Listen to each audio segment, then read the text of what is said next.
go first, or you want Yeah, I'll go by seniority, I guess, too. go by seniority? There we go.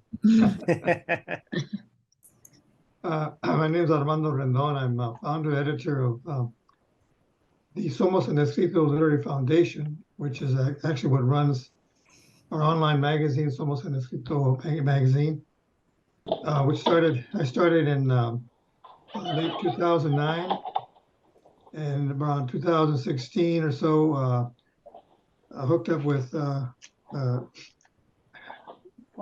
both Scott and Jenny on that time, and we started working together on the magazine, and that evolved into the press, which is Somos Escrito Press. We've published a number of books so far. We have a number more in the queue. I think we've published a good range of books so far. As a small independent press, as you know, we can only do so much with a really small crew, but we're all dedicated, and some would say committed in some sense. But we are also, as Scott mentioned, running helping to run. We're co-sponsors, co-operators of Palabras del Pueblo with Chicano 2070. And we hope to hear a lot more from everybody else, especially the students that are here. So I'm going to keep it short. That's pretty much it. All right, thanks, Armando. We're going to Riot of Roses with Brenda Vaca. Brenda Vaca with Riot of Roses, I should say. Hi, everyone. Brenda Vaca, Riot of Roses Publishing House, a very new press, just been around for the last couple of years. Started with publishing my own collection of poetry, which is named Riot of Roses as well. Second title was published just this past July. Slam Chicana champion Diosa Xochiquetzalcoatl, which is her third collection of poetry west of the Santa Ana and other sacred places. And we've got 3 more titles coming this fall, later next month, actually, November. So we're definitely, charging ahead with publishing a lot of voices and narratives that maybe typically we don't hear in the publishing world. So that's definitely my focus, is amplifying historically silent voices and narratives. So really excited to be here. Thanks for inviting me, Scott. Sure thing, Brenda. I guess next we have Matt Sedillo with El Martillo. That rhymes too, like it. Okay, hi, how you doing? It's me, Matt Sedillo. Yeah, I'm the co-founder of El Martillo Press along with David A. Romero. El Martillo Press kind of came out of the experience that we had with working with Flower Song Press. We had this opportunity to work with Edward, which was a really great opportunity. Flower Song Press, for those who know, it's one of the most active presses, at least with poetry around. They publish like 20, 30 titles a year. And so in many ways, me and David were working with Edward in order to build up the West Coast. And so a lot of the people that got published in California actually went out and actively recruited. So I recruited Sonia, Louisette, Brianna Munoz, Fernando Salinas. I mean, a lot of those authors came. David Romero himself recruited Flower Song. And so we had this really great thing where we were running with like a poetry troupe, and I figured that if we had a poetry troupe, it would amplify each of the writers. And so we wanted to keep that going. And so we had a few suggestions of poets we wanted to see get published. But of course, Edward's schedule was Edward's schedule, and our schedule was our schedule, and so it didn't always match. So we pulled away. We created El Martillo Press, and so we've maintained that model of publishing 5 authors at a time. And so we just got started this year. This year we published Cesar Avalar, the poet laureate Pomona, Professor Donald Martinez, Margaret Lisa Garcia, Paul Flores, and one of the more interesting ones we published, Flaminia Cruciani. Flaminia is from Italy. She lives in Florence, and so that's what we're kind of trying to do. We're trying to publish 4 local authors, 4 authors in the area that could actually tour around and have readings together, and also 1 international edition. So we're coming up on our next round of authors are going to be Matthew Cuban, Alex Alfaro, Sonia Gutierrez, and Gabriela Gutierrez is going to come out with a memoir. So we're very interested in that. There's an interest for me. I'm blanking on his name right now, but he's a professor from Columbia who is currently living in Mexico City, teaching at UNAM, and he's interested in publishing a novel with us. And so that's probably going to be sometime next year. So we're getting approached by a lot of interesting people from really all over the world in order to do this. So that's El Martillo Press. El Martillo Literary Journal is going to start up next year, and that's going to become a journal that is really interested in like taking one key concept, and asking for original material from poets from all over the world. So that's going to include poets from the United States, Mexico, El Salvador. For this first edition, I think we have Mexico so far, US, Mexico, El Salvador, and I think some poets in France. So, but we're going to try and get some poets from Asia and Africa as well. So we really do want this to be representative of the entire world. So that's kind of what we're starting off as. Right now, we're in talks with getting a reading at City Lights next March. We already got all the catalog into City Lights, the current catalog. We're trying to get it into Shakespeare and Company in Paris, France, and so we're really looking at really trying to start off big and only grow from there. That's where we're at, and we're really interested in building relationships with authors. We're really kind of primarily focused on like the Southwest for historical reasons. So we're really looking to try and find authors also in Albuquerque, Denver, San Antonio, et cetera, et cetera. So that's kind of where it's at right now. But let's see, there's one other thing I wanted to say. Yeah, I'm really grateful to be here. I'm really glad this conversation is taking place. I know I've had several conversations with Scott about this very idea of bringing the presses together, and I had several conversations with Juan Tejeda about the importance of us coming together. I mean, we had him recently on the radio show, and so me and him had talked about the need for this. So that's it. Yeah, great. Great how to contact us? Go to elmartillopress.com and elmartillopress.com, and you can say contact us, or you can find me on social media. I'm Matt Sedillo, the one that looks like me. Next up, we Luis Rodriguez from Tia Chucha. Yes, thank you. Tia Chucha Press has been around for like 34 years, and I've been doing it with my designer for all that time, Jane Burnett. She's part Native American. And we've got very beautiful books. I have to show you because that's part of Jane Burnett's amazing work. She's designed all my books. I can't even show you all of them. We have more than 100 books now. I do a short number, like 2 to 3 books a year, because I actually volunteer for this. I don't get paid. But we do have a great distributor, Northwestern University Press, which goes to all the states. And many of our writers have gone on to win major awards. Many are now poet laureates. The Washington State Poet Laureate, Claudia Castro Luna, who we published, is now poet laureate there. We have Melina Palacio, who we published, is now Santa Barbara's poet laureate. We've gotten people, Terrence Hayes has gone to win the National Book Award. Patricia Smith has won all kinds of awards, including Tufts Poetry Awards. Elizabeth Alexander and others have won the Jackson Memorial Awards, and even there's more. In other words, they've gone on to get well known. We are now moving into doing novels, and we did mostly poetry, anthologies, some chapbooks, and a CD. But now we're going to move into novels, and I just had to tell you about a novel that just came out this past week or so. Alejandro Morales's The Place of the White Heron. And Alejandro Morales is a pioneering, a very important Chicano writer, and we're really honored to be able to present him with his novel. I am moving up and I've got a new associate director, Louis Vet Resto, who we published 2 of her books, and then she got published with Flower Song. We've now announced that she's our associate editor, and so that's going to be good.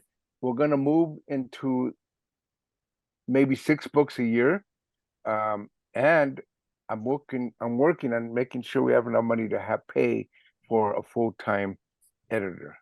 That might be a little bit of time from now. So moving forward, the way to reach us is you go to tiachucha.org, which is we're part of Tia Chucha Centro Cultural and Bookstore, which is much bigger. Has, as you know, Tia Chucha's is a cultural space. It's got a big bookstore. It's got a performance space, workshops, and all the arts. It's got an art gallery and our press. You go to our website and you can find the link to Tia Chucha Press. It tells you how we accept manuscripts, when we accept them, which is pretty much all year round, although I will let you know, we generally read in the summer. You can send books all year round, but in the summer is when we really read and decide the books for the following year. If you want to get our books, our bookstore is also available virtually. So you go to tiachucha.org/bookstore and you can get any of our books as well as all the books, other books that we sell. I think we sell Ed Martillo press books, Flower Song press books. We sell so many other people. We support all these presses. I love that we have so many presses coming out. Me and Matt have collaborated, and I've loved the work that they're doing. It's just amazing. The writers they're putting out there. This is what we need. We need to get our work out there, and it's getting to be international, as we've said, and that's good. So I just want to just leave you with that. We're going strong. We're going to keep going strong. But what I really love is that so many other people are doing this amazing publishing. Thanks, Luis. Let's see. Also, I encourage you, publishers, press people, to I just put the links for Somos escrito stuff in the chat. Put your links in there. Might be easier for folks to grab. Let's see. Next we have Aztlan Libre. Juan Tejeda with Aztlan Libre. Is it Tejeda or Tejeda? Oh, you mute Juan. Oh, yeah, let me see. I can do this ask to unmute thing. There we go. Well, Here you go. Sorry. Yeah, all right. Yeah, thank you. Yeah, glad to be here, coming to you all the way from Yanaguana, San Antonio, Texas. My name is Juan Tejeda. My wife, Anisa Nofre, and I began Aztlan Libre Press in 2010, was our first publication.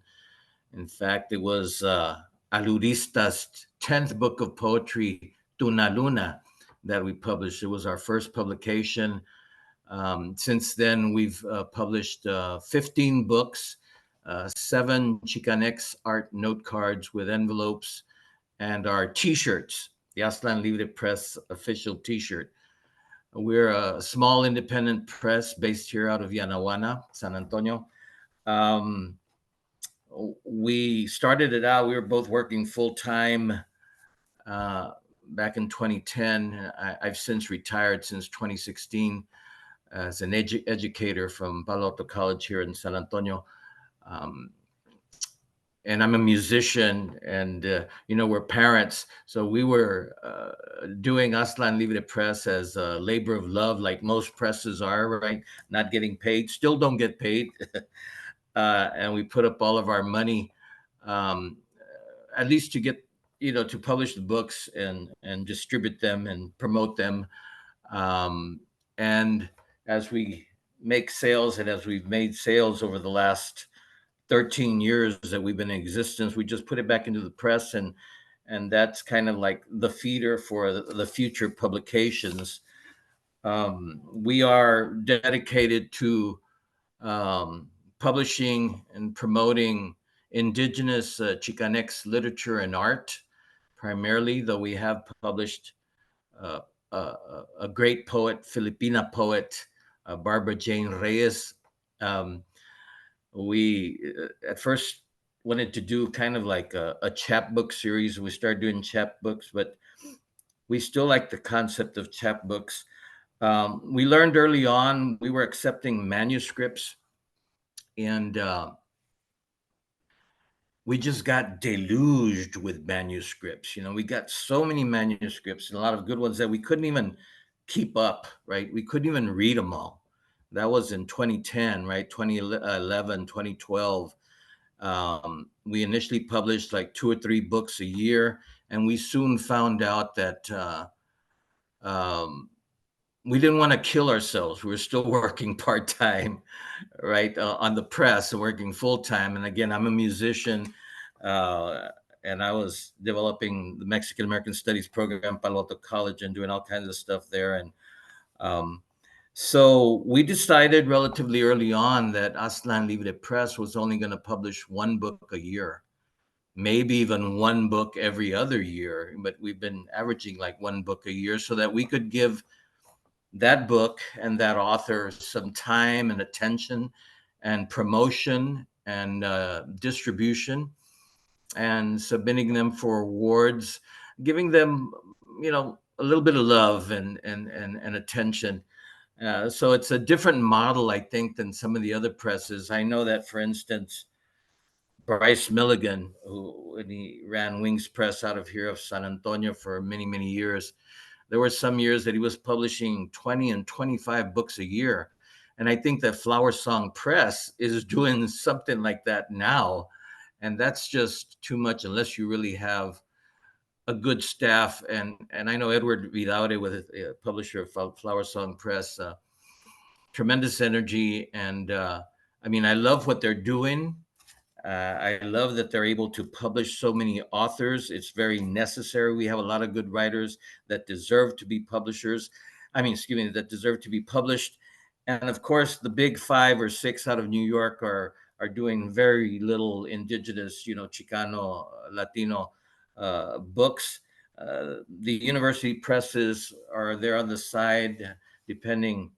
You have to obviously most of the time be in academia. Sometimes they'll publish people that are not in academia, PhD dissertations a lot of times. So I really have a lot of faith in independent presses for a lot of different reasons that I think that we're going to be getting into. So that's in a nutshell. Out of the 15 publications that we've published, 4 have been recognized, 3 have been awarded. We published Larian Guerrero, who's a former San Antonio, Texas poet laureate. Her book won the Best Book of Poetry in 2016 from the Texas Institute of Letters. Recently, last year, we published, in fact, Roberto Sintli Rodriguez's, Dr. Sintli, que en paz descanse, his final book before passing, writing 50 years, más o menos, amongst the gringos. And this book won the International Latino Book Awards. Raúl Izaguirre Best Political Current Affairs book last year in 2022. We published this in 2021. And Amalia Ortiz won the American Book Award from the Before Columbus Foundation in oral literature for her book, The Canción Cannibal Cabaret, and other songs. And Edward Vidaure, in fact, we published his book, Pandemia and Other Poems. It was a finalist in Best Book of Poetry from the Writers League of Texas. So while we're a small press and only have 15 titles, we have 4 books that are recognized and award-winning. So we're proud of that.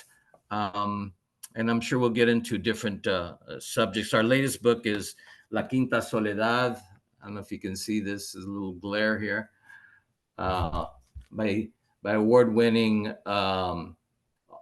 playwright from Tucson, Arizona, who's going to be 84 years old.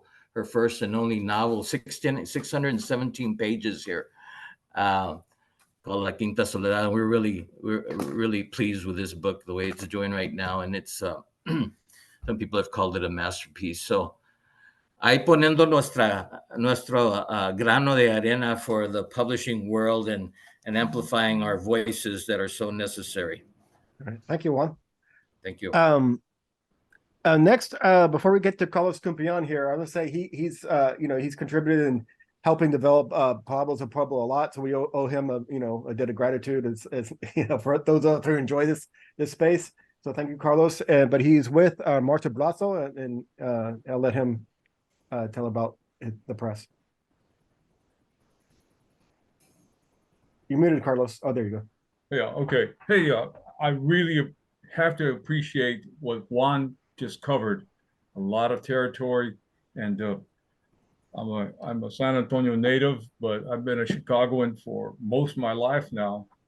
And but Juan has been definitely doing a lot with those 15 books, and he published one book he didn't mention was a book called The Indigenous Quotient, and that book I think intellectually is one that raises very important facts, and that is from the late Professor Juan Gomez Quinones, who Yeah. wrote that book. If you haven't seen it, take a look at it. Anyway, so I mean, you're doing.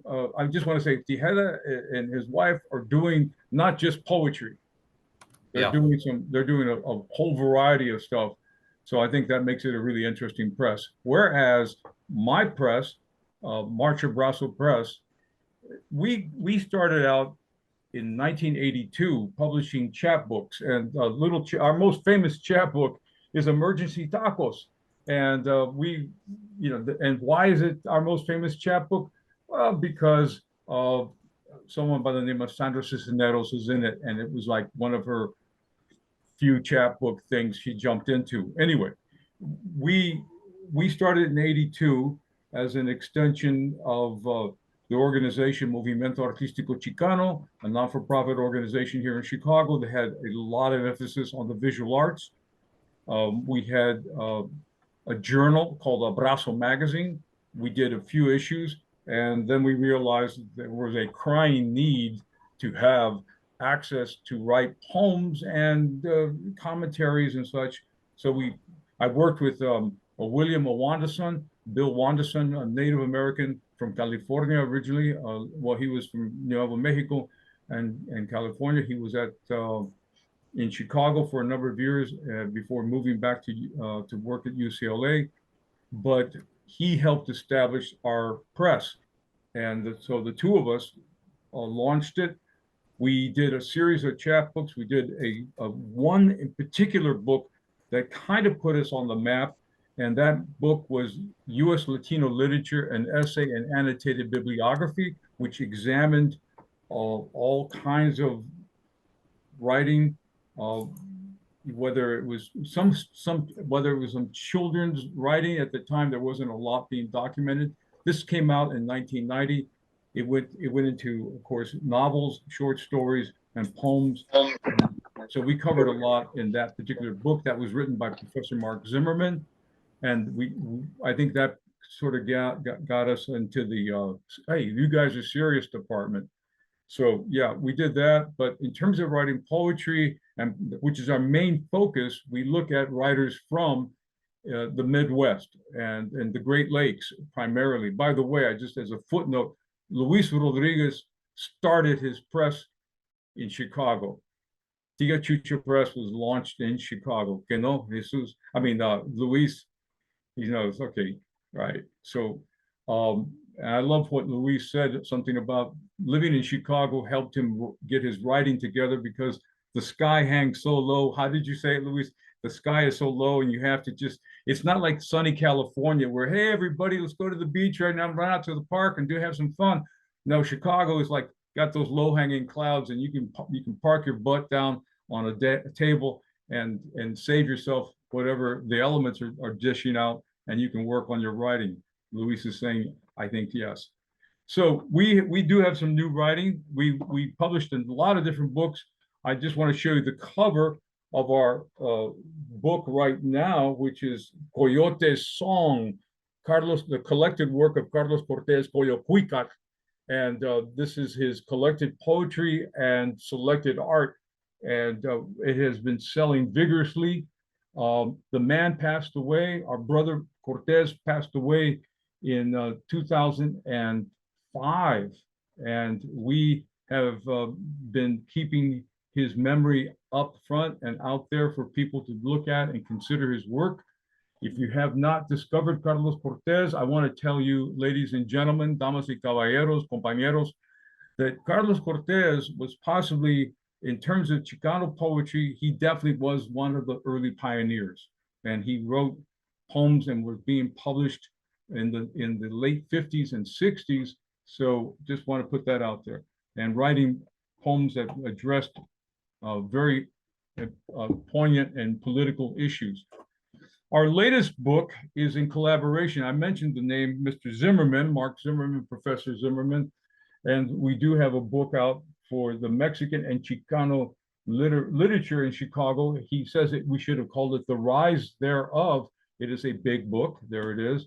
And it does cover the 20th century, and we stop with some indication of where we're headed. for the 21st century. And two of the authors that we have just published is Joel Mendez's book, All About the Pilsen. Those of you who know the Comunidad, our port of entry, Pilsen. So this is Mr. Mendez's first book. And then the new book that will come out in a matter of days is Pocho Love by nuestro amigo, compañero, Pablo Ramirez. And you can see his pages are like jam-packed with graphics. There's like super graphics and big stuff going on in there. So it's a visual treat as well as some great stuff in his expression. So we're doing things, hunkering down around people in the Midwest. That's what we've done. We did a terrific job when Brenda Cardenas and Johanny Vasquez Paz became our editors for an all-women's anthology, Between the Heart and the Land. And it was a very bilingual book, página inglés en español. And so that book did extremely well. It's time to do more of that. And basically, we come out whenever we get the spirit moves us. We don't have a particular schedule, much like all of you know. We live as working class, full-time working people, and very recently, as like in the case of Tejeda, recently retired, and have maybe a little more time to consider what we're doing. And the one approach I will say, since I have a lot of young writers and not so young writers' ears, I will tell you this: if you do not have a plan to market your book, and I'm going to use the example, I will tell you the example I will use is the Guerrillero example of the late Trinidad Sanchez Jr.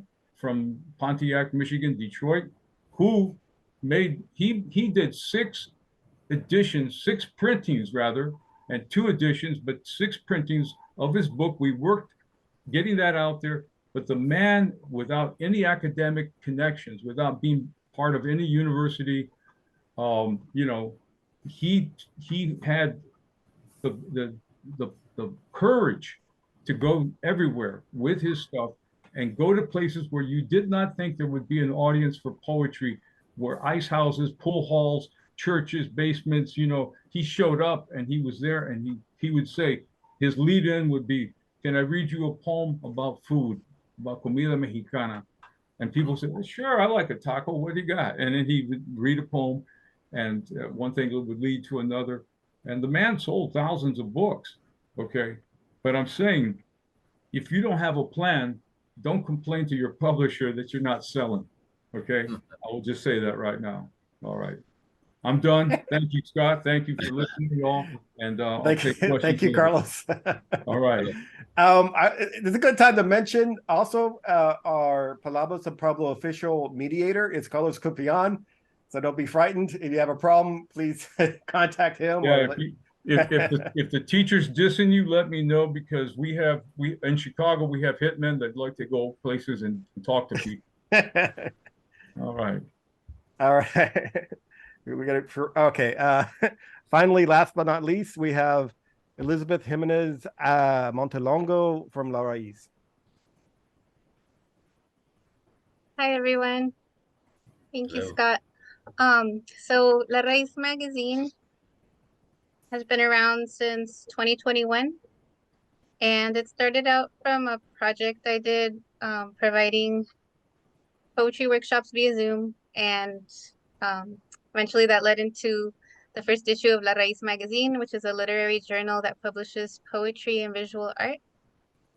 And so we were invited by Scott to this panel to represent, because we're going to start publishing poetry collections. So either chapbook form or full length, starting 2024. And so something like really new and exciting. I have a lot to learn from experienced publishers here. But we do have so far the 3 issues of Raiz magazine, most recently the Gente Chicana edition. And so, there's that experience. And what else did I want to share? So we will we're actually getting this grant, which I'm not supposed to share which grant it is yet, but to support this first publication. And so the first poet that La Raiz magazine will publish their book, that poet will receive a stipend. So it'll be $1,000, and we'll be doing like editorial meetings and communications to make sure that the book gets edited and proofread to the author's liking. And we'll also include 30 author copies and a launch party. And also probably a Zoom launch party, because we offer, La Raiz magazine offers programming via Zoom as well to make it accessible and help people connect from other states and even other countries. And so we do have like a community built up, and these literary journal publications. And so just building on that, trying to get more work published. And I didn't want to forget to share, so the people that or the community of focus for publication in La Raiz magazine is people of color or global majority, with an emphasis on work by people whose heritage is rooted in lands that are now Mexico, Central America, the Caribbean, and South America, who may identify as Chicana, Chicano, Indigenous, raza, from their country of origin, Latinx, or Hispanic. And so that's the work that we mostly try to publish, and also have a minimum amount of work by women that is published in every issue of La Raiz.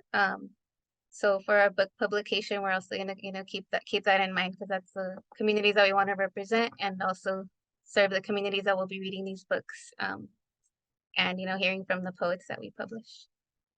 And I'll share our links in the chat, although I may have ruined our website in the last hour, or made it inaccessible, because it was showing a security certificate, and I tried to remove that, and I think it's not accessible right now, but it will be shortly. And we also have an Instagram, La Raiz Magazine, and Facebook, La Raiz Mag. So I'll put the links to everything in the chat as well.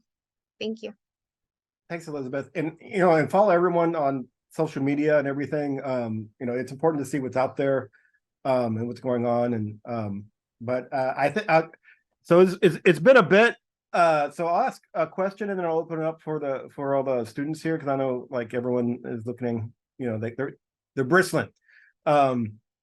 So I wanted to ask everyone on the panel. So why is having a independent Chicano press important? Just that. It's anyone can jump in.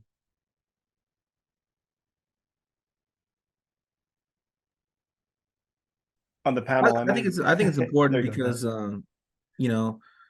when you look at the statistics, we're the least represented group of people. Not just Chicanos, but in general, our broader populations. When you apply all the different nationalities, we're the least represented group of people when it comes to film, television, academia, print, media, across the board. And so the fact of the matter is, this country has a very strong ideology, and there's historical reasons for that. They have a really strong ideology that we are here to clean up after people. We're here to work in the factories, to work in the mines, to work in the fields, to do all these things. We're not here to think. We're not here to be intellectuals. A friend of mine, Reina Grande, she wrote this whole Facebook post about how she was asked if she was here to clean the room. That's happened to me several times too, as well.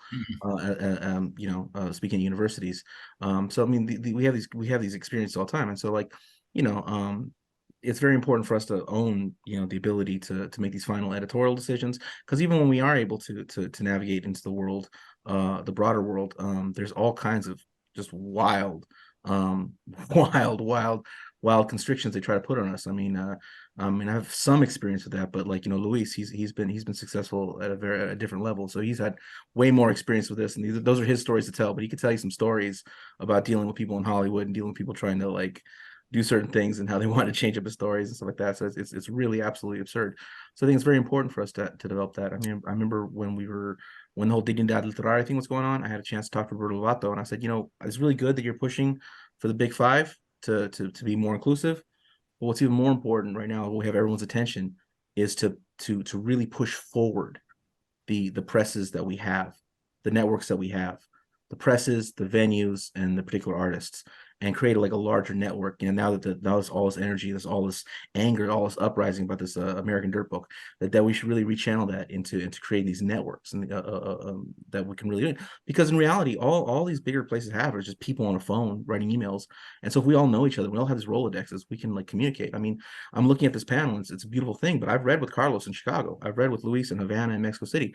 I've met with Juan Tejeda in San Antonio. I mean, we all know each other. I read with Elizabeth in San Jose. So we all know each other. All roads lead back to the same group of people. And so, you know, we know each other. We know we can do this. And so having a network of independent presses that know each other, that share resources, that amplify each other, I think that's the only way forward, because they're not going to give it to us. They're not going to give us a seat at the table of the national conversation.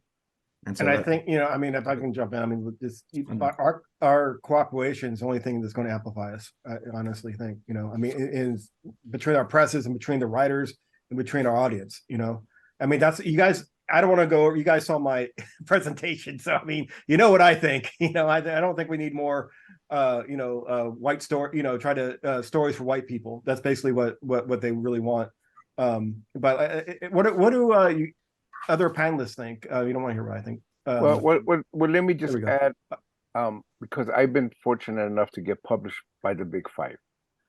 So I got books with Simon Schuster, HarperCollins, but I also consciously go to smaller presses. I got 7 Stories, which I love very much, doing 2 of my books. I got Lee and Low doing my children's books. I got poetry with Curbstone. Why do I do that? Because, you know, the Big Five, and I've had good experience with them, but I will have to say that if anybody gets that way, make sure you do it on your terms, because they will try to switch you, shift you. You have to go there strong enough and believe in what you're doing, so they don't make a book that you don't want. Always Running is a big book, but I had to make sure it was on my terms. They wouldn't touch it. It was hard. The only reason it worked is because it was selling with Curbstone. It was selling so well, and that's all they care about. I get it. It's a big money industry. I get it. If you can get in there, all power to you. I'm not knocking anybody to get in there, but just make sure you're on your own terms. The reason why I like the small presses, it's always your terms. That's where you dictate what you want, how you want the world to see you. I love working with the authors that we work with, because we want to make sure they're happy and they approve and they want these books the way they're going to be. I think that's what we can do. Like I said, I was doing 2 books a year because I want to put quality. And then when I promote those books, I'm going to make sure they get as many promotion as possible. What good is it for me to do 200 to 300 books a year and then walk away from them? You know, just put them out there and then leave them alone. We want the small presses will pay attention. We'll work with you. We'll make sure that you got whatever you help. The other thing, any help you need. The other thing I want to say, though, that's very important, and I agree with that Carlos was pointing out. I also want to encourage all my authors to be prepared to do their own promotion and marketing, because our limitation is that we're not really an agency. You know what I'm saying? I've had people tell me, okay, can you get me all my gigs? I go, no. And I love what El Martillo does and others. They actually help create gigs, and that's really important. But I really can't do that. I have I just can't do an agency work, but we will help them if they can't figure out how to do it. I have experience. We will help them know how to do it, to be good at promoting your own work. You can get out there. This world is pretty big. And I guess people like Matt have proven it, because he's opened up more doors than anybody I know coming in with the poetry that he does on his terms. You know what I'm saying? And that to me is a good example. Carlos, by the way, too, Cumpian, he did it in Chicago and the Midwest, just on your own. Get out there, promote, go readings, develop your own marketing. And the only third thing I want to add, just because since we're talking here, I really want to help the young writers, emerging writers, knowing how to prepare the manuscripts. I get handwritten manuscripts. I get really a hodgepodge. I get half-written manuscripts. You know, we don't got, I like many of you, I get hundreds of manuscripts all the time.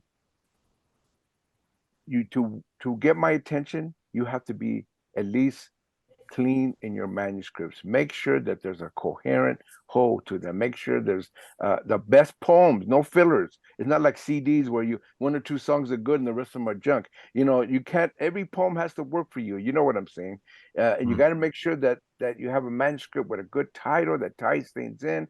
It doesn't have to follow any particular theme. It just make sure that it's coherent and beautiful enough for me to say, I don't want to change anything. I want to do this book. Because that's the other thing I won't do. I won't do super editing. People have given me books and they say, well, can you help edit it? I can't do that. I don't get paid like many of you to do this work. I mean, Tia Chucha Center has 12 staff. We have a great staff. We have a lot of money to pay our staff. But I personally do not get paid. So I don't got time to edit. You know what I'm trying to say? You got to do that work. Maybe get your own editors, find somebody to make sure it's beautiful. And I get those works. We're going to do Xochitl Quetzal's Candelaria's book next fall. We just decided. Beautiful book. She did get a beautiful job, put it, the one poem after another. Every poem just sings. You know what I'm saying? So you got to prepare your work very well. And we will help people if they need it, but I don't want to do the preparation like that. I don't want to do the copy editing like super duper. And I don't want to go out there and jump on people, even though, by the way, because I travel everywhere, I will promote people and I will promote their work. So in many ways, it does work out that way. But I just want to just let people know, do your best work, put it out there, even for us. Just because we're small doesn't mean we don't care about quality. Yeah, I mean, you're supposed to submit as close to the finished product as you can, because a lot of time, I mean, we want you to submit to us. If you submit other places, they won't look at it. You'll never hear back from them. Even from us, you may never hear back from us because you sent a sticky notes. I would add that most publishers have criteria that they publish they're looking for, or there's also certain I think requirements that you have to get to know on your own, perhaps, as to what a publisher will accept. In our case, we have Somos, escrito magazine, where we actually publish our requirements for submitting a manuscript. How many people that we get manuscripts from read that whole requirements sheet? Sometimes very, very few. So that's a good sign that a writer is not maybe that interested or that concerned about turning something in. It's written out for them, okay? It's written out for all of you. I mean, I invite everybody here to think about Somos escrito and submitting a manuscript. But you've got to read the specs and then follow them. It might sound kind of anal, but it's if you get my drift. If a publisher gets something, as Luis points out, and obviously you haven't paid attention to the basics, right? Well, why should we necessarily pay too much attention? You cut yourself off, Max, and Armando, you muted. I ended up saying it's a two-way street. Yeah. Well, it's also meant to be a hurdle too, right? Like it's a test to see if you can do this, but also like a lot of what I've seen, like the submission guidelines on most of the sites, most of them are very standard as well, right? As you will find in other places. And the other thing is, it's like they ask for stuff you're going to have to know anyway. You're going to have to basically be able to summarize your work. You're going to have an elevator pitch. You have to be able to tell people what's it about. You have to be able to represent yourself. And everybody is better at one thing or the other, but you're going to have to get to a certain part where you can write it down and or have a bio not in first person, and not have an author shot. Even mine's kind of crazy because or whatever, I thought it might be more represented, but you got to have an author shot. You got to have all these little things that kind of add up, right? I want to say something. Can I jump behind you here? Thing. All right. So here's the thing. A lot of people are writing poetry. Okay. Hay un chingo de gente está, haciendo una pinche poema cada día. They're writing poetry. But you know what? They can't read their poetry. I'm sorry. that pisses some people off. You don't know how to freaking read your poetry. You can put it on paper, but you go up there on stage, or you try to go on stage, and you kill it. So that's a whole other craft. And if you want to get published and you want to get someone's attention, better figure out how to deliver your poems too. And this is not, you know, all I'm saying that there's a lot of people have a lot of heart and they go and they try. I give them credit for trying. And you don't learn it overnight. It takes falling down. It takes stumbling. Okay? And some people are really good on the page. And then you get to see them and hear them and you go, what? What was that? So just something to think about. And the last thing I'm going to say, it's for the moment, is this.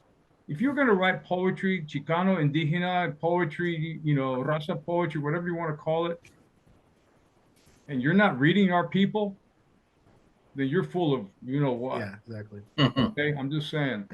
I want to point out that goes for prose writers just as much. I mean, I have a very like high tolerance for hearing really boring prose being read because I went to school. You know, they all suck. They all suck in reading this monotone voice, and no one can bear it.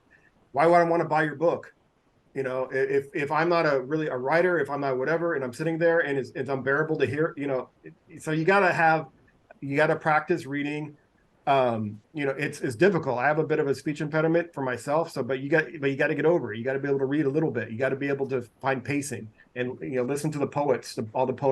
Most poets are much better than any prose writer at it. You know, so, like, when in the 60s and early 70s, when I first heard a Chicano poet, Jose Montoya, 1973, he woke me up. My first poetry reading was at Berkeley. I was actually still on heroin. I was invited because I won an honorable mention in the Quinto Sol Chicano Poetry Literary Prize. I went. They paid me for my plane. First time I was ever in a plane, scared to death. But I wasn't scared of being in jail. I wasn't scared of being shot at. But I was scared of the plane. But I got there, and I was gonna go out and score some heroin. But the poetry, it was Pedro Pietri, David Henderson, the black poet, Pedro Pietri, the Rio Rican poet, and Jose Montoya. Their readings were powerful. You know what I'm saying? What Carlos is saying is very important. They actually, because it's part of the art. You got the words, but we've always, Chicanos in particular, have always used the stage, have always used our oralness. You know what I'm saying? Even before there was written things, Indígena people, that's how they told their stories. So I do recommend, I heard Lorna de Cervantes in the 1978 or 79, kicked my butt. The way she stood up, the way she read. This is an important part of it. And I get when people say, well, I just want to write on the page. I don't want to do all that stuff. Okay. But you're not going to be able to get your book out there. And I have published one or two poets who I love their work, did their work, and they won't go out there and promote it. The books don't sell. I do what I can. It's not going to work. You got to get out there. And I think what Carlos and everybody's saying, it's part of the art, knowing how to have presence when you're reading and you're also carrying that oralness next to the page. The work has to work on the page just like it's got to work on the stage. It's got to work very powerfully either way. We're getting close to I mean, we'll probably have to go over. I want to hear more, but I should probably open it up to any student questions. And remember that we got, you know, all this panel here. You guys can direct your questions to everybody or to one or two. Either put your hand up or drop it in the chat. Or both. Can I say something while people are thinking about their question? Absolutely, Juan, go ahead. Just wanted to chime in on why independent press is. I agree with what everybody has said before. Yes, we are the least represented people in publishing and mainstream movies, you know, media. Oh, excuse me, movies. And yes, we need to hold the big five or the big six publishing companies and the university presses accountable, while still at the same time building and creating our own presses, because there's so many good writers out there that voices that need to be heard. and we have to do it ourselves. I'm a firm believer in that Hopi, statement. One of the elders said that we are the ones that we have been waiting for. We got to do it ourselves, right? And we need to support each other. And there's a lot of freedom in independent presses. We can publish who we want to. We can publish when we want to. We're not beholden to the company or corporate America. We're not beholden to the money either. And for me, these are we're leaving behind to all future generations the publications that we I consider them our modern day codices, that we're leaving for all future generations. Thanks, Juan. Did anybody have any questions they want to? Oh, okay. Lupe, go ahead. I think you literally have your hand up, but there's a function on Zoom to raise your hand too. But figured it out. But thank you. Yeah, that's cool. Well, no, I forgot my question. So for me, so I have like a 300-page memoir, but I think that I need maybe a developmental editor. So how do but if I don't want to give it to a white person, because I've been in workshops before, and most of the people are white, and they're telling me, well, you got to cut the Spanish, you really, you can't be translating it because it's cumbersome, or I just don't think I'm looking for somebody who's culturally aware to be that person. So where would I find somebody like that? Probably one of the most difficult things that writers, I think, have to face. We do a lot of that work with the manuscripts that we've been receiving to work with a writer where we think there's really promise in the book. We'll spend that kind of time with them, but there's only so much time, as Luis points out, there's only so much of that you can do. I don't really know anybody who has that much time and who is practiced. For example, we have a book right now that's in our hands. It was actually written at the turn of the century, the last century, right around the early 1900s. Book of poetry by a fellow who started out in Mexico. He became a musician, moved up here to the Bay Area, to the San Francisco Bay Area. It's all in Spanish, and I don't want it to just die there. I want it to somehow live, because it's not like he did some good work. Well, in order to resolve that issue, and just think of all the hurdles to transcribe it, to transliterate it, to publish, to put it in English. I mean, we're facing a heck of a road. This fellow is no longer here with us, but here we're working with his manuscript. So it takes a lot of time, and I don't know what to tell you. Anybody else have any really specifics as to where you go? I would be willing to pay some money, Yeah, I was going to say that I do have my copy editor, who happens to be one of my sons.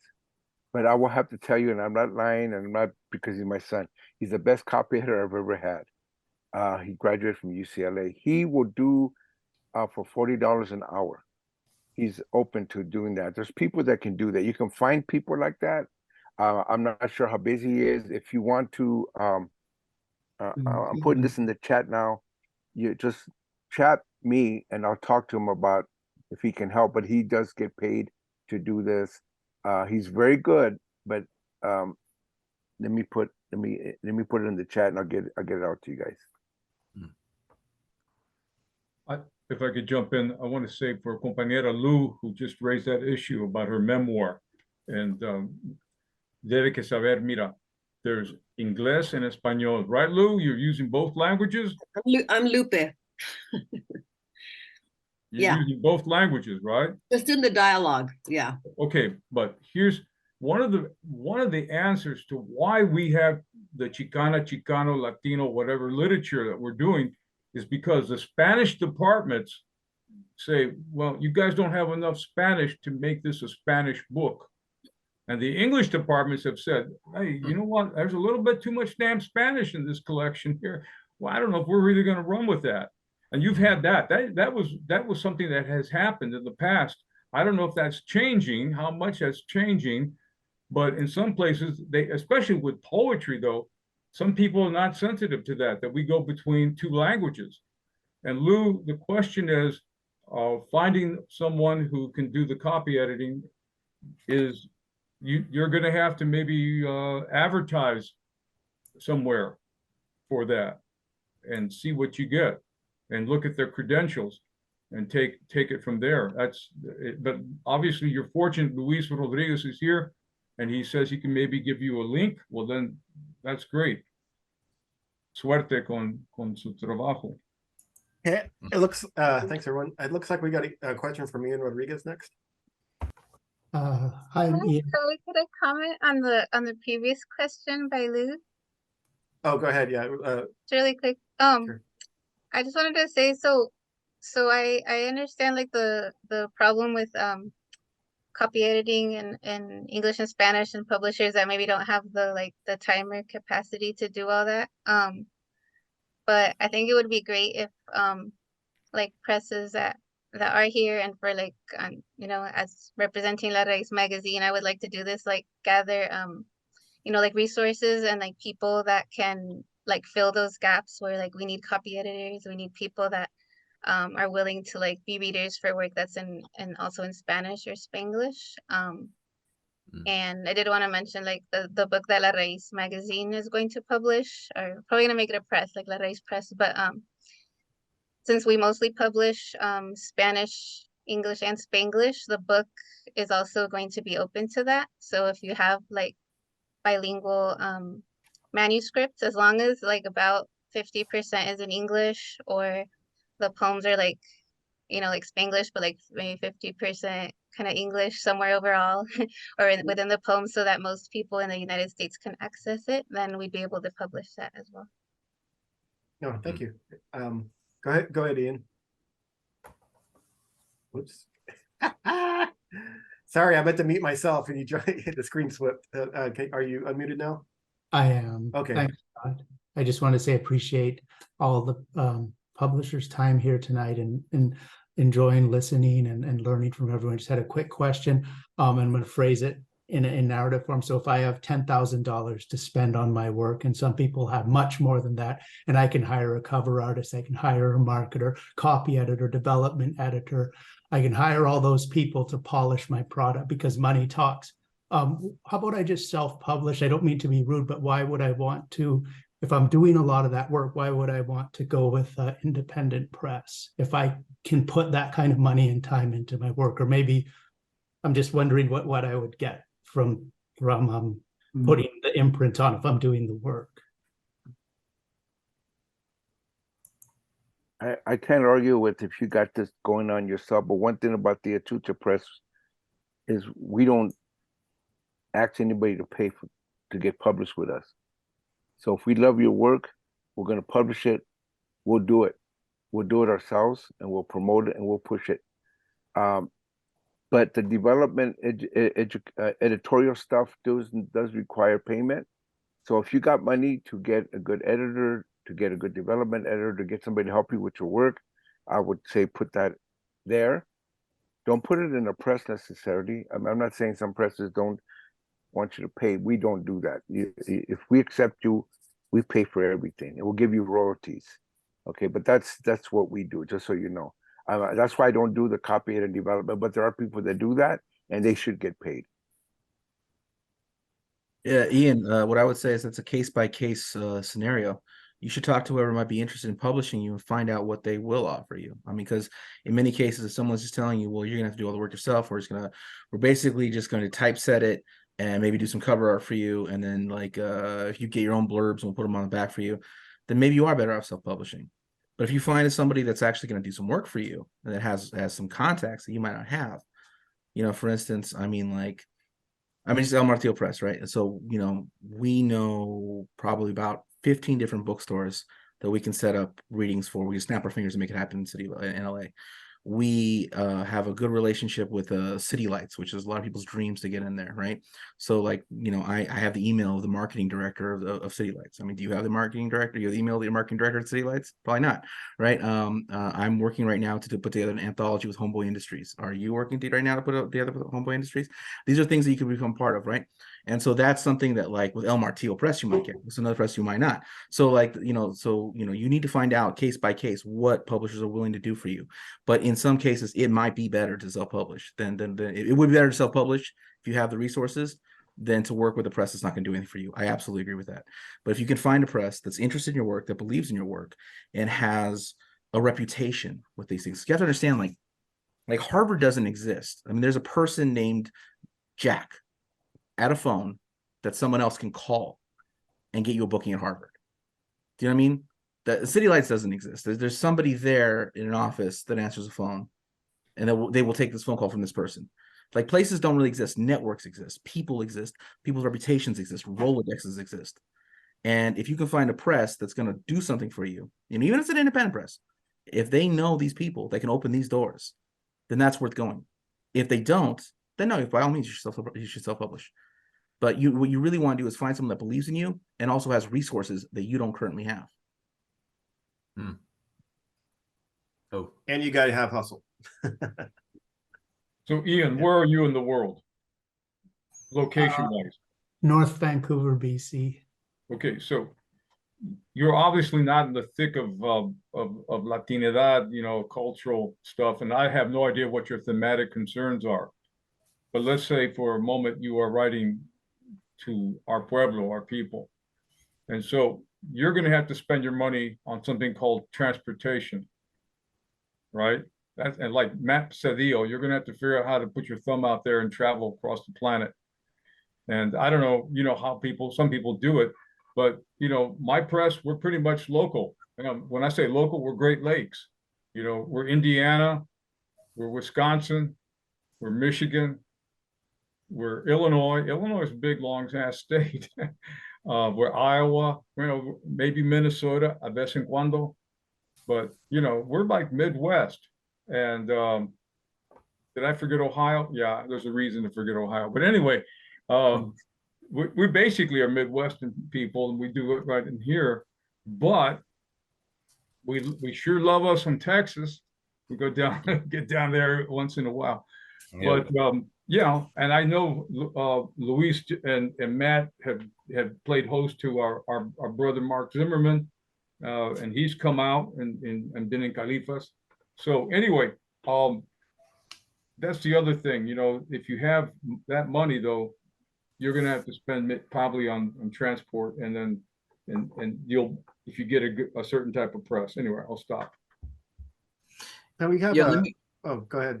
Go ahead, Ian. I just want to jump in real quick on Ian's question here and One. echo what Luis and Matt Sedillo said. Yes, we also pay all of the money to the designers to have a designer. We design it in-house. We pay for the publishing of the book for all of our authors. And then we work also for our author year-round, at least 1 year, in promoting press releases, distribution. We have a small press distribution is our distributor out of Berkeley, California. We sell off our website. We also sell at book fairs and, you know, readings. We help them set up readings. We submit for awards. So like Matt said, one of the reasons I think why you necessarily wouldn't self-publish, because you don't have to put in money if the press pays it all. And two, like Matt said, hopefully the press will work with you and will be doing things for you that you can't do by yourself. I think that it's important for the authors to ask themselves, why are they writing and why do they want to be published? And who are they writing for? And secondly, I think that we have to, you know, think about I mean, self-publishing, I think, has become more acceptable, especially in this technology age here. Although some people still consider it, vanity press, and there's still a stigma about it. And some awards, for instance, won't allow you to even submit to be for the award if you've published it yourself, right? It has to be a publisher that publishes your work. But again, ask yourself, who are you publishing for, and why? I would If add it's a- something to that one, and that is that, yeah, there's a stigma if you self-publish, but I would ask, have you ask yourself, Ian, do I really believe in what I'm writing? Is this important enough for me to go out and, send it around to different editors? And, send it to the people you see around here, the publishing houses that you see here, because it makes you a little bit vulnerable, right? Because you're sending it out and you might get all kinds of responses, positive and negative. The important thing is that you are putting something out that you believe in. And you put a lot of time in it. Maybe you're halfway there if you have somebody that's helped you edit the book, format it and get it in good shape. I think any publisher would love that, right? Half the battle. But if you think that you can't cut it or something, or for whatever reason you have, but you have the money or you can raise it, go for it. But I think you have to consider that first question. Mhm. You guys hear me? Yeah. Okay, thank you. I see Juliana has her hand up for a bit. Please go ahead. There we go. First, I want to thank all of the panelists because this has been so educational for me. So I'm honored to be in your presence, and I appreciate what you're doing tonight. I have a couple of questions. I'm writing down the names of the presses and the people that are presenting them, but I'm not sure if I have them right. I have Somos escrito with Armando. Is that correct? Armando Rendon. El Martillo Press with Matt Sedillo. Yep. And Riot of Roses, Brenda Vaca. That's right. Yes. Chuca is Luis. La Raiz magazine is Elizabeth Jimenez Montelongo. That's it. You're gonna be calling yourself like Lotteries Press at some point, right? At least that, or just keep Oh, it. no, I just said that we'll probably need like a name for the Yeah, publication. they have the separate. Yeah, I mean, of Somos books. Escrito has Yeah, something to have similar, a like the Somos Escrito magazine and Somos Escrito Press. And the last one, Abrazo Press is Carlos Cumpian from Chicago. Is that correct? Yep. Yes. And you forgot me, Aztlan Libre Press. Okay, where is that? Oh, Aztlan Libre Press. Juan Yeah. Tejeda? Yes. Tejeda? Okay. I'm a Pocha, lo siento, I don't speak Spanish, I speak Spanglish. The question I have is, who of the presses is primarily interested in Chicana or indigenous writers, specifically women? And the last question is, if I am published, I have 2 books of poetry that are published with Bauer House Press in Denver, Colorado.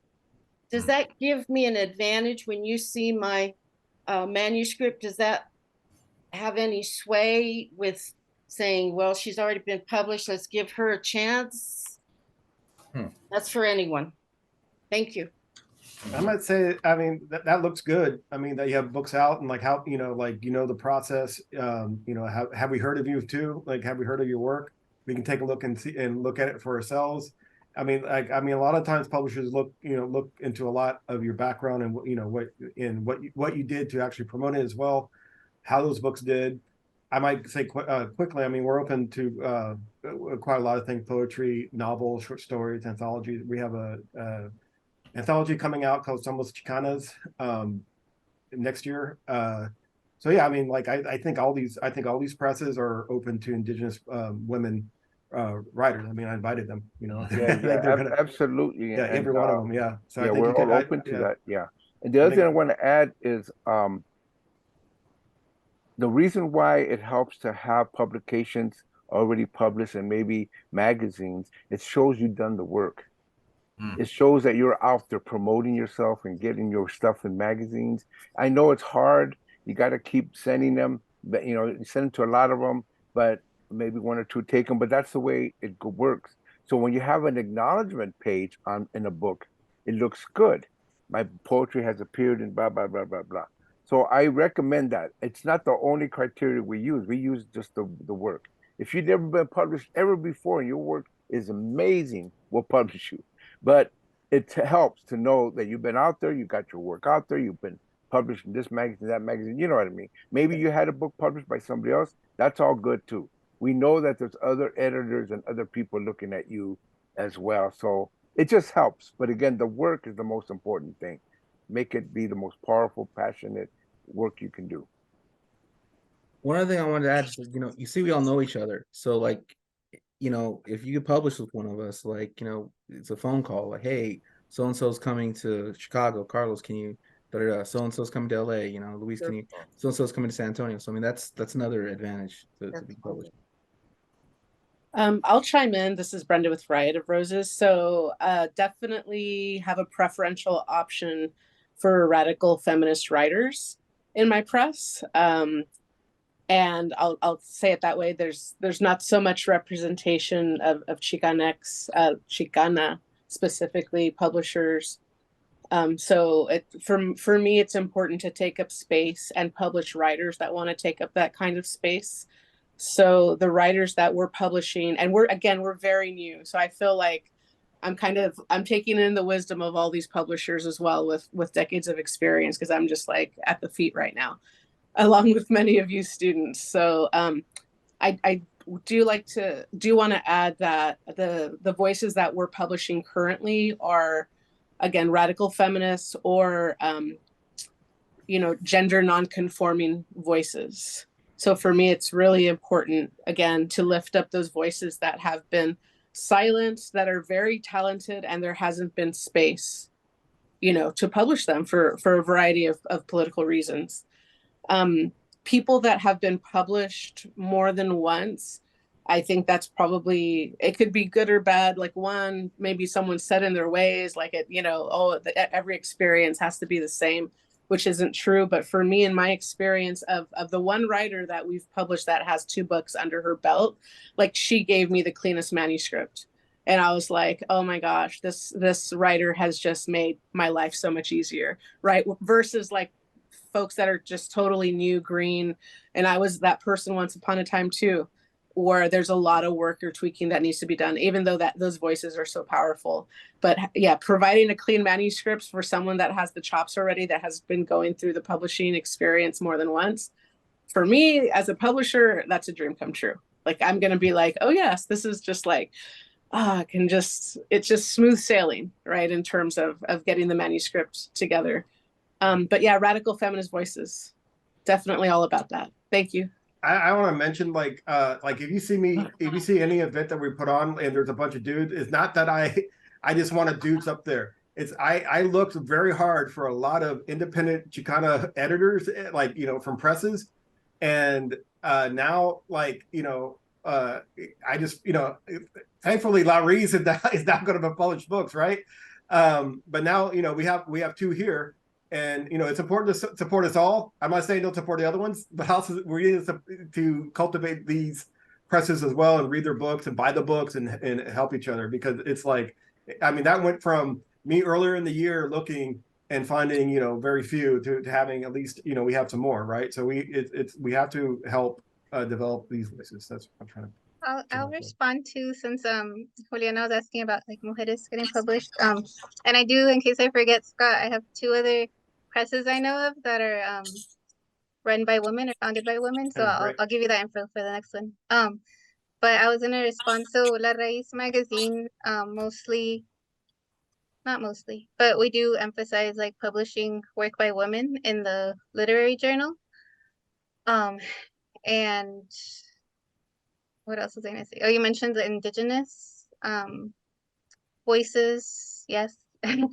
Both like north of the US Mexican border and from all over the two-part continent and the islands. Like we want to make room for that. And also, you know, like if there are words included in indigenous languages, that's great too. Or in any other languages, you know, like a certain amount where like, you know, because like obviously like we don't speak all the languages, but yeah, as long as it's mostly like English, Spanish, Spanglish, that works. And I forget the other part of your question, but oh, I was also gonna mention for La Raiz, we're going to be focusing on first books actually. So it's awesome that you already have some books published, but if you have you know, people in your networks or people that are here today that don't have a book published, like La Raiz wants to make sure to promote people that haven't gotten, you know, like attention yet, because we have a lot of good poets, and maybe like it was mentioned earlier, they might not have experience like publishing even individual poems. They might not be good at reading aloud, but like we want to work with people on that and like get resources, maybe, you know, like trying to get funds, because like we need like consultants and stuff that could help with you know, like with the reading or with the editing, whatever it is that needs to be done so that it's possible for more people to get published, and not just people that are lucky enough to, you know, have the good writing skills or get the education that makes them able to prepare their manuscript so nicely, which is great because it does, you know, it does make things easier. It's understandable, especially with limited time, but also like we want to be part of helping make space for people who haven't had, the, you know, like those resources, or, you know, just maybe it's like awesome poetry, but it needs a lot of help. Like La Raiz would be the place for that to welcome that, or a place. Oh, sorry. How you're finished? Sorry about that. I can't say like support women presses and then cut you off. You know, it looks a bad look, right? Well, it's important to me to be published by a Chicano press, and more important too, that it be a woman that's in charge, because I'm a woman, and you know, it's on my one of my goals is to be published by a woman and by a Chicano press. So meeting these two ladies tonight has been wonderful. So Juliana, if I may, I was published by a woman, Chicana owned, operated press last year. She's in Nuevo Mexico. Her name is Odilia Galvan Rodriguez. She runs Prickly Pear Publishing. Prickly Pear Publishing. Got it. And I want so we're kind of we've been a bit over. I see Delia has had her hand up a bit. Maybe we can answer. She can ask her question quickly, and we can do a quick one, and we'll wrap up after that. Okay, thank you. Hey guys, I just wanted to say hello to everybody and to say thank you so much for being with us. It was an honor. Also, thank you.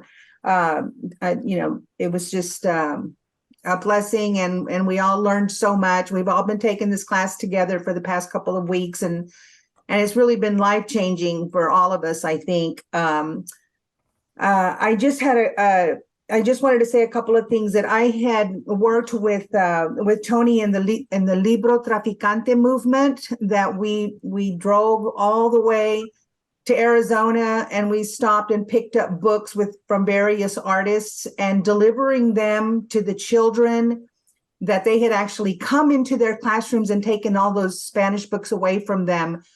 Really touched my heart. And so it kind of catapulted me into wanting to write mostly about my brother's case of innocence on death row.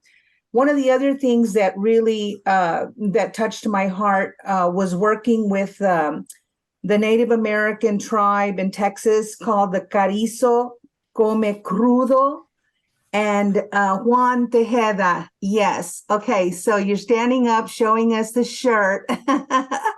And thank you very much. And then also that that I had gone to school in San Antonio for my PhD work and my master's actually. But Juan, we worked together with at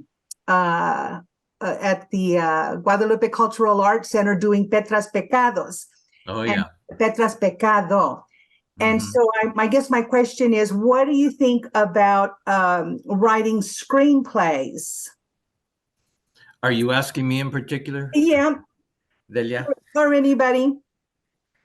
Well, I'm not a screenplay writer myself, so but I love films, right? And in fact, right now with our latest novel, which is a 617-page novel, La Quinta Soledad, and she's an award-winning playwright, Silviana Wood, who's going to be 84 years old out of Tucson, Arizona.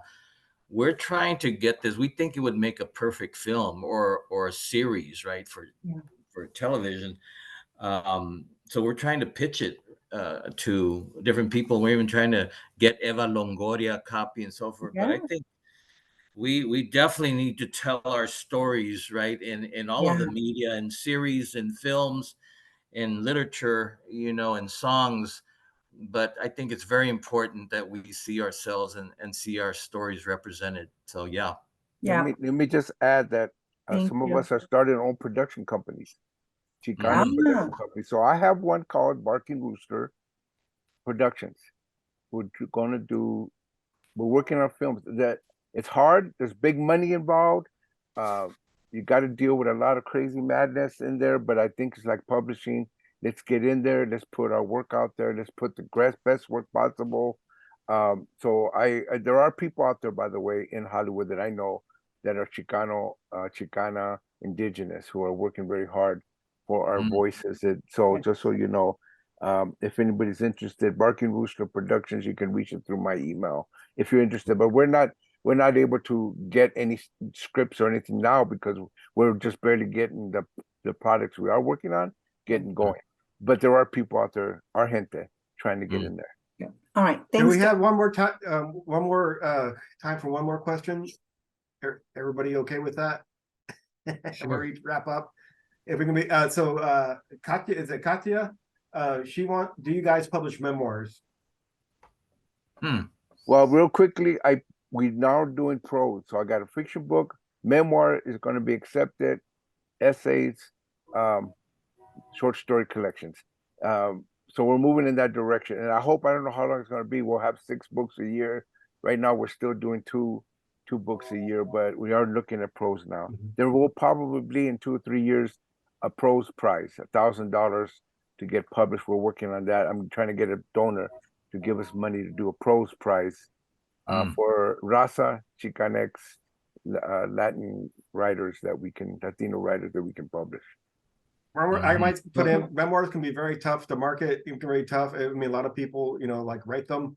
There's kind of a deluge, whatever, of memoirs from a lot of folks. To warn you, you're gonna have to really, if you do a memoir, it's got to be really good. Martillo is publishing the memoir of Gabriela Gutierrez y Mus, who was a great editor, great poet, great figure in the movement.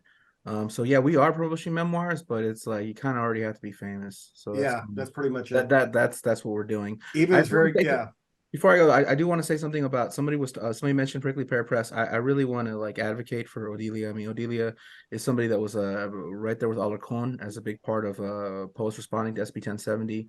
She's also taking delegations of poets to Cuba. She also has a really good working relationship with Edward Villare, which is with Flower Song Press, which everyone has mentioned several times as this big behemoth of publishing, of independent publishing.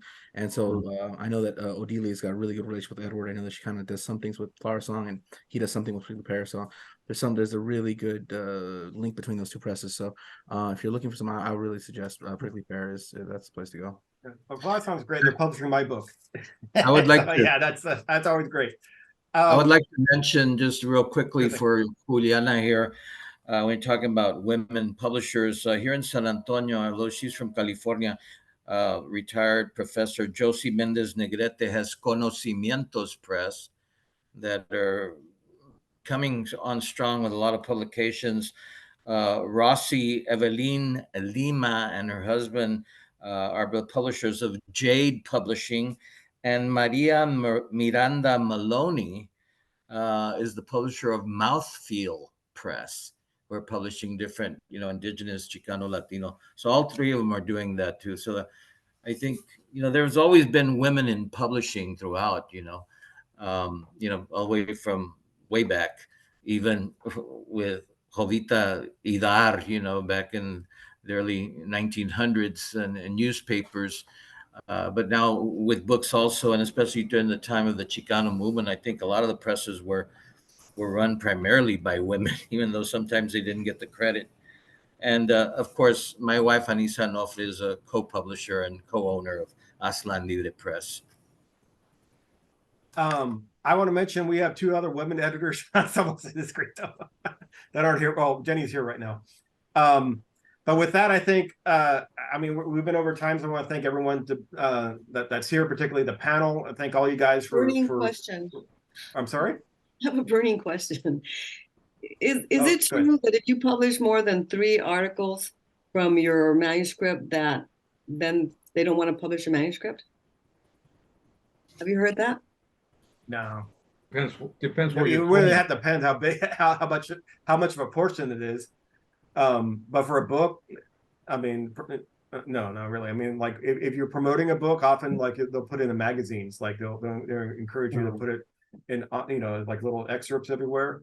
But every press is a little bit different in what they do. So you have to check out the guidelines and what they, and look at whatever else they publish. One thing I do recommend is if you self-publish, you're never going to get it published by another publisher. That's very important. Publishers want to be the first ones to do it. Now that might be different criteria for people. I'm not even making it a fast rule, but I know my experiences. They don't want to publish a previously published book you did yourself. Again, so I might make an exception. If I love the work, I'll do that. But I'm just letting you know, if you publish it somewhere like that, it probably won't be, that book won't be published again. They want new work in general. I see Sedillo put in about short stories. A lot of short stories are published all over in every magazines, and then they're published in a book collection, So I mean, that often happens. Like if you have your collection of short stories coming out, a lot of those stories have been in on literary magazines or genre magazines and whatnot. So some you have to always look. Some people are kind of weird about what blogs and whatnot, but you have to double check. But I don't think it's too much of a problem. I know we're really over time. I want to thank everyone. Scott, please, just one final point here. Go ahead. I thought we were going for the full 2 hours. I saw from 7 to 9. Okay, anyway, all right. Now, just one. I'll hang out with you guys. One final pitch here. I've talked with a couple of different publishers. Matt and Edward Vidaure, indigenous Chicano Latino publishers, and I think that we really need to start a network of indigenous Chicano Latino publishers, at least just begin getting a database of all the ones that exist out there with some contact info, and then maybe we can have some type of venue of some type where we can share information at certain times and best practices and support each other. But I really think that it's important that we start some type of network. I mean, Mexicanos 2070 has been talking about this, and Sedillo, and I talked to Sedillo, and we're about to send out invitations. We're going to try to set something up. It'd be great. So I mean, from Ernesto Morales is the head of Mexicanos 2070. And I just kind of thought they're kind of a cultural nonprofit, so come from them. It'd be good to for all to meet with them. Anything else? I mean. I kind of planned for about an hour. I didn't probably expect, this is great to have this discussion. And I guess if you guys are okay with it, we could have one last question. I actually have to leave, but I really appreciate this. I think you might need to do it again. Yeah, that'd be great. Yeah, we hope to have a panel for every... Okay, this is good. Bye-bye, we'll guys. see everyone on Saturday. Right. I'll be sending a link for the class on Saturday. So I want to thank everyone for being here. Thank you. Okay. Guys, Right. Good night. God bless. Good night, everyone. Thanks, everybody. Oh, they're clearing out. You guys are. I'd say that hang out. I'm the last person at a party. There's no I want to tequila. clean up. Leave me to clean up. I see how it is. We all leave before the cleanup. Kind of. Yeah.